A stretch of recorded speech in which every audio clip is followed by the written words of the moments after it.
여러분들 축복합니다. 감사하게 생각합니다. 사람은 믿음과 함께 젊어지고 의심과 함께 늙어진대요. 또 사람은 자신감이 있을 때 젊어지고 두려움이 올 때 늙어진대요. 또 사람은 희망이 함께 있을 때 젊어지고 절망이 있을 때 늙어진대요. 인생의 절반은 남을 사랑하는 데 쓰고 있지만 인생의 절반은 미워하는 데 인생을 소모한다고 얘기를 해요. 나를 낮추면 행복해집니다. 또 나를 비우면 모든 것이 아름다워진다. 여러분, 행복이 이렇게 멀리 있는 것이 아니에요. 바로 내 마음속에 있다고 얘기합니다. 과연 나는 어떻게 하면 행복하게 살 수 있을까? 불행도 물러가고 괴로움도 물러가고 아픔도 물러가고 내 삶이 어찌하면 행복해질 수 있겠는가? 이것이 우리에게 큰 숙제고 기도할 제목이 아니겠습니까? 오늘 말씀에 보면 참 불행스럽게 여겨졌던 여인이 나와요. 그 여인이 오늘 말씀에 나와 있는 한나라는 여인이에요. 에브라임 산지에 엘가라라는 사람이 살고 있어요. 이 사람은 레이지파 사람인데 에브라임 산지 와서 살게 되는 것으로 성경은 말씀해 주고 있습니다. 이 엘가라는 한나와 결혼해서 행복한 삶을 살고 있었지만 한나는 그렇지 않은 것 같아요. 이유가 있어요. 자식이 없는 거예요. 오늘 나는 자식이 없어도 행복하게 즐겁게 살 수 있는 문화와 모든 삶이 이렇게 우리에게 열려져 있지만 부양은 그게 아니었어요. 후손이 없으면 이게 힘든 거 아니에요. 하나님의 기업, 하나님의 축복이 자손에게 이어지기 때문에 그런 거예요. 그래서 여인들이 아기를 못 낳으면 하나님께 저주받는 것 같아요. 이 불행스러운 삶을 살게 되는 것이죠. 한나가 그런 삶이었습니다. 남편이 그렇게 사랑하고 애껴주고 도와줬지만 본인은 사랑이 오히려 부담이 될 수가 있었던 거죠. 또 거기다가 후손이 없으니까 얼마나 힘들었겠습니까? 근데 이 남편이 할 수 없이 기업을 잇고 후손을 이어지기 위해서 다른 여인을 하나 데리고 옵니다. 그래서 아이를 얻는데 성공을 해요. 그 여인이 분인나라는 여인이에요. 참 가정이 그렇게 되는 거죠. 거기까지 이해할 수 있어요. 왜? 후손이 없으니까 안 되지 않습니까? 다른 여인을 데리고 오는 거 이해할 수 있어요. 가정에 가문을 잇고 후손을 잇기 위해서는 할 수 없는 어쩔 수 없는 선택이었다 이 말이죠. 거기까지 좋았는데 이 분인나가 아들을 낳은 다음에 그때부터 한나를 격동시켜요. 여러 가지 말과 행동으로 한나를 깔고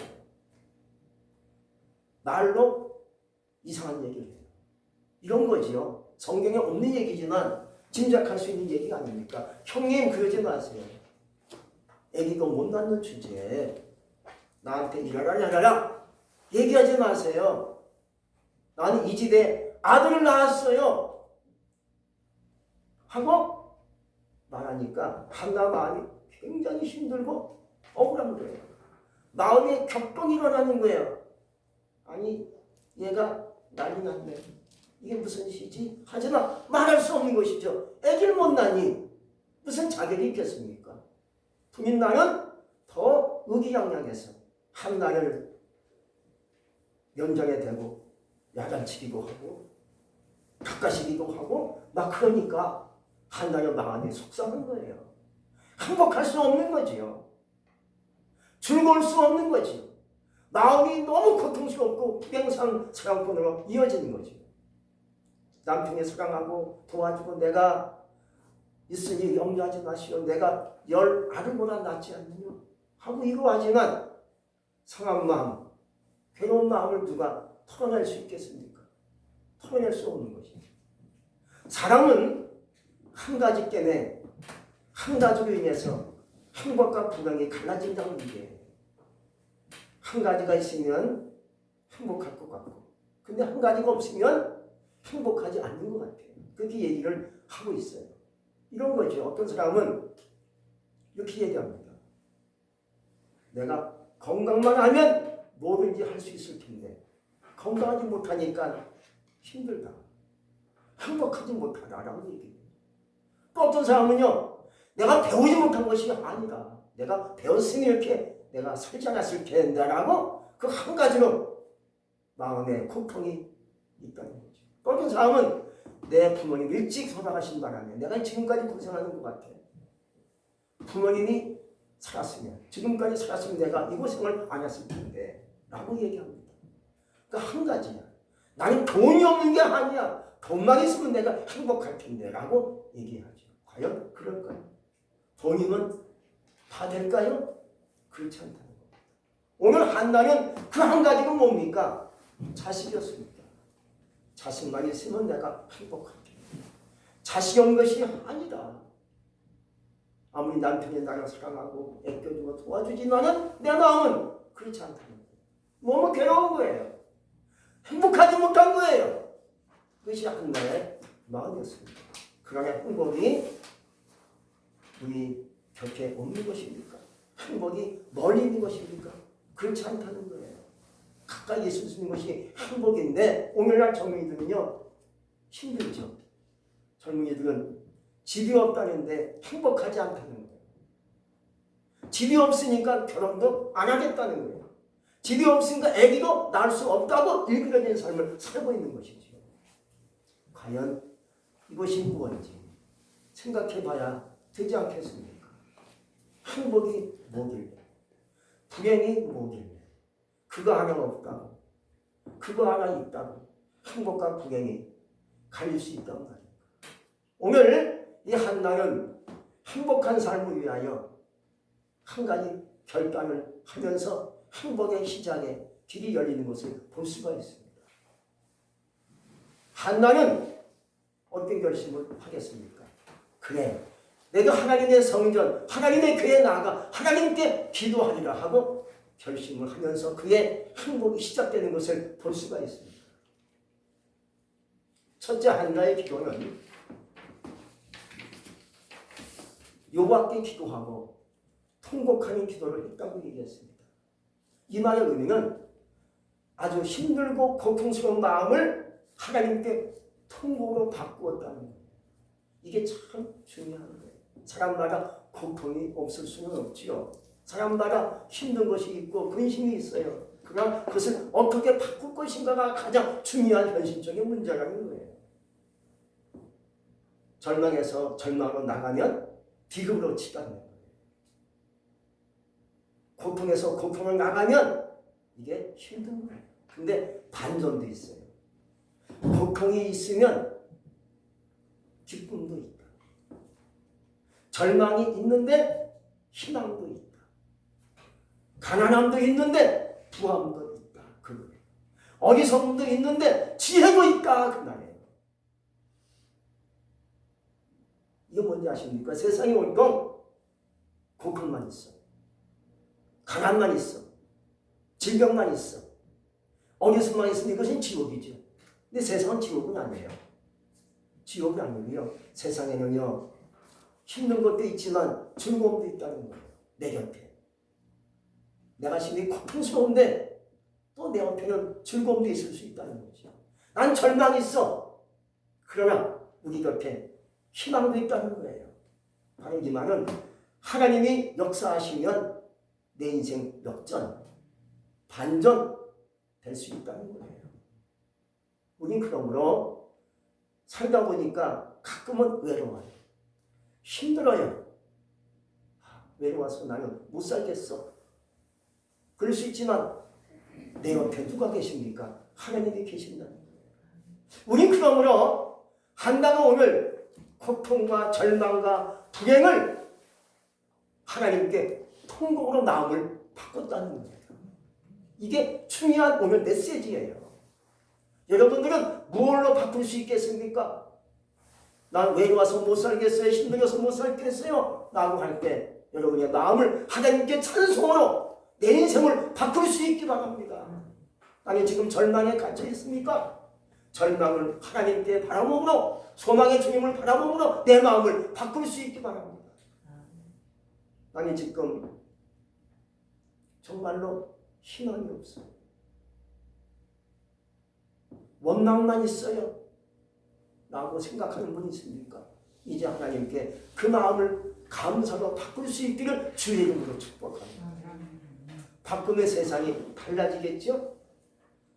가정이 달라지겠죠? 5월달은 가정의 달 아닙니까? 여러분의 마음과 생각과 삶을 하나님께 원하시는 삶으로 좀 더 바꿀 수 있기를 주의 이름으로 축복합니다. 그것이 한나가 바꾼 삶의 동기였다는 거예요. 바꾸니까 뭔가 조금 달라지기 시작하는 것을 볼 수가 있겠죠. 두 번째는요, 한나는 하나님께 소원 기도를 합니다. 하나님께 통곡하며 기도하는 내용이 그냥 울면서 막 우는 것이 아니에요. 울면서 그가 하나님께 기도하는 기도가 소원 기도를 했다는 거예요. 하나님, 아들 하나 주시면 그를 평생에 하나님께 드리고 그 머리에 삭도를 대지 않겠습니다라고 하나님께 소원 기도를 해요. 소원 기도는 이런 거예요. 하나님께 약속드리는 기도예요. 이거 해주시면 내가 이거 하겠습니다 라고 하는 것이 소원 기도. 아주 고질적이고 불행스러운 사건이 있는 사람은 가장 빠른 기도가 소원 기도예요.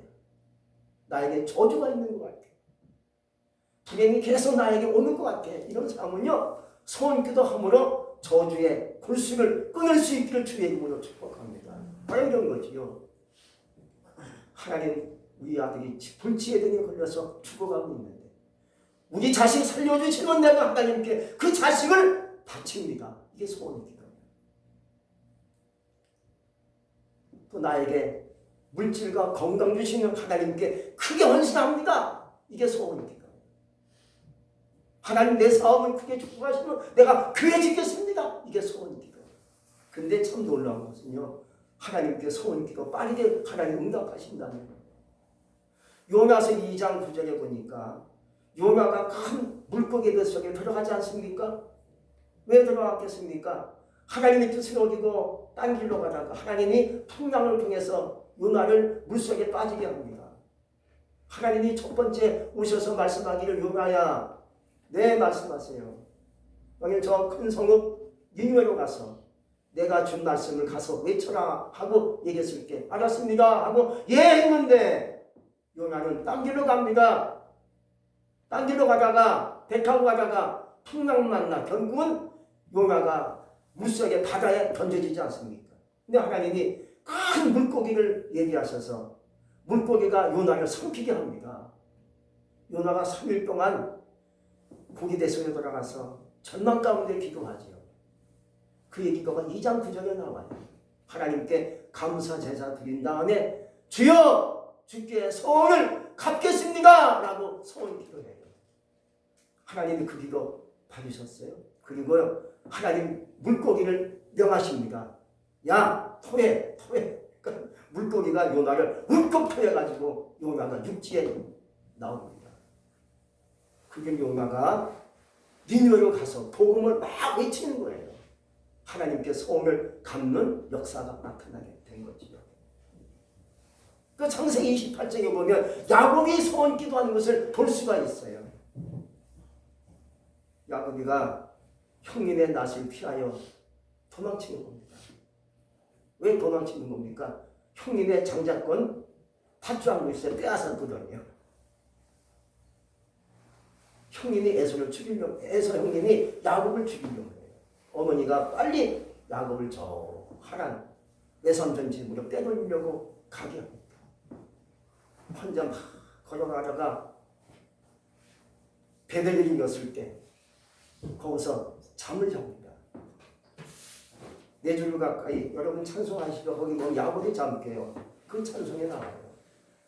야외에서 캄캄한 밤에 돌개배 대고 잠을 자는데 꿈에 확 열리면서 사각다리가 하늘에서 땅까지 닿았습니다. 그리고 하늘 꼭대기에 주님이 계셔서 말씀하십니다.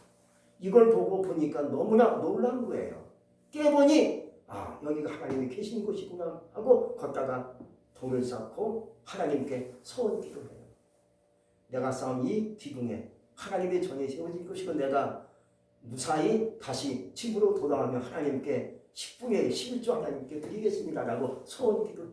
이게 야곱의 소원 기도인 줄로 믿습니다. 하나님이 그 기도 받으시고 야곱을 축복하십니다. 그게 이야기가 이루어지는 거예요. 하나님은요 우리의 간구, 우리의 소원 기도 반드시 받으시고 기억하시고 역사하신다는 거예요. 그래서 오늘 한나가 풍곡 가운데 하나님께 소원 기도 올리는 거예요.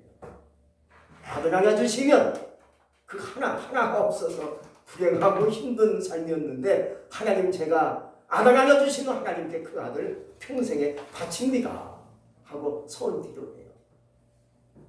그러자 이제 세 번째 보면 엘리 제사장이 한나의 기도에 축복을 해줍니다. 사실 엘리는 그 당시에 제사장입니다. 제사장인데 그렇게 썩 훌륭한 제사장은 아니었습니다. 그냥 이름만 제사장이야. 아들들이 범죄하여 하나님께 매맞아 죽습니다. 그만큼 그냥 범죄하는 아들들을 방치하는 사람이 엘리 제사장이었습니다. 힘도 없고 능력도 없고 별로 의미가 없는 제사장인데도 불구하고 제사장이 축복을 해줘요. 17절 말씀 우리가 읽었지 않습니까? 이렇게 얘기합니다. 엘리 제사장이 평안히 가라. 이스라엘 하나님 너의 기도하여 구한 것을 허락하시기를 원하노라 하고 축복을 해줘요.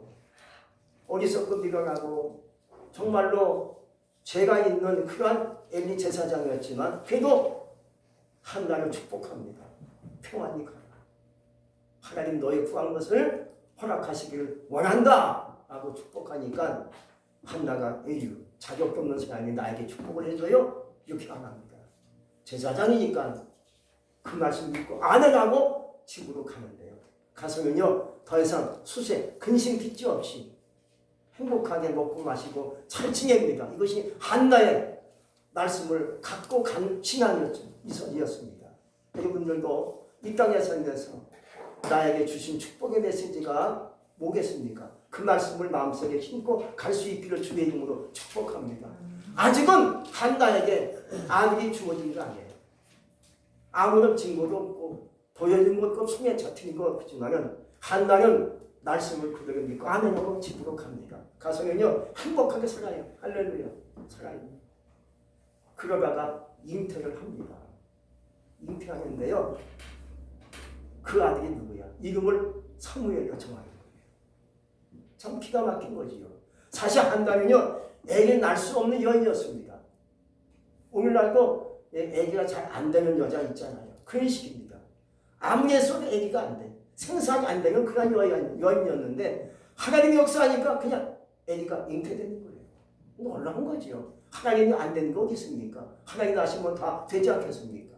그래서 애기를 얻어가지고 이름을 뭘로 정했다고요? 사무엘로 정합니다. 그리고 젖을 떼자마자 젖은 꼭 4개 되니까 떼자마자 하나님의 성전에 가서 그 아이를 바쳐요.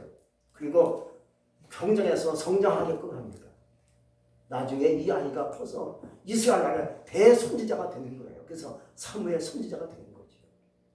약속을 하나님께 드린 거 갚게 된 거죠. 갚으니까 약속하니까 주셨지요. 갚으니까 그 아들이 앞으로 큰 이스라엘 나라의 대사상 선지자가 되게 하신 줄로 믿습니까? 다 모든 것이 좋게 된 것이죠. 이렇게 된 거예요. 여러분 행복은 어디에 있겠습니까? 말씀을 마음속에 심고 그 말씀을 믿고 가는 자에게 행복이 시작되는 거예요. 아직은 내 눈에 보이는 게 없어요. 나에게 아직도 뭐 들어오는 것도 없고 보이는 것이 없지만 내게 주신 말씀을 마음속에 품고 가는 거예요.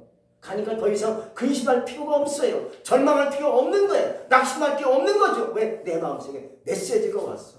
하나님 말씀 나에게 왔어요. 그 말씀 믿고 가니까 할렐루야 주실 줄로 믿습니다 하고 가니까 무슨 걱정, 근심, 불행이 있을 수 있겠습니까? 없잖아요.